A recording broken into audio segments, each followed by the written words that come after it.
Good afternoon friends, 12:23 થઈ છે.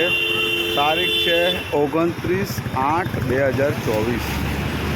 આ છે મક્કરપુરા ડેપો, મક્કરપુરા ગામ, વડોદરા, ગુજરાત, ઇન્ડિયા. આ મક્કરપુરા ડેપોમાં બધી બસો જઈ રહી છે, એટલે વાહન વ્યવહાર ચાલુ થઈ ગયો છે. સુરત સાઈડથી આવતી આ બધી બસો છે. આ જો આ બસ આવે છે, આ સુરત સાઈડથી બરોડા સિટીમાં આવતું આ વાહન વ્યવહાર છે. આ બરોડા સિટીમાંથી મક્કરપુરા સાઈડ આવતું વાહન વ્યવહાર છે.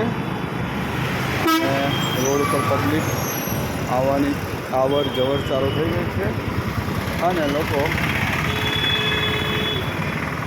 ખાવા માટે, બહારનું ખાવા માટે તૂટી પડ્યા છે. બરાબર છે. આ સેવ ઉસળ ખાવા માટે લોકો આવેલા છે, એની ભીડ છે. બરોડામાં લોકો સેવ ઉસળ બહુ ખાય છે, અને સેવ ઉસળ ફેમસની બહુ છે. અહીંયા 2-3 લારીઓ ખુલી ગઈ છે સેવ ઉસળની. એટલે અઠવાડિયાથી લોકો ઘરમાં ભરાયેલા હતા, એટલે આજે સેવ ઉસળ ખાવા બધા આવી ગયા છે. અને એમાં આપણે પણ લીધું છે સેવ ઉસળ. આપણે પણ સેવ ઉસળ લીધું છે. શાકભાજી તો મળ્યા ના મળ્યા, પણ અમે ઘરે જઈ અને સેવ ઉસળ ખાઈશું. જેમને ખાવું હોય તે ઘરે આવી જજો. Okay friends, bye, see you.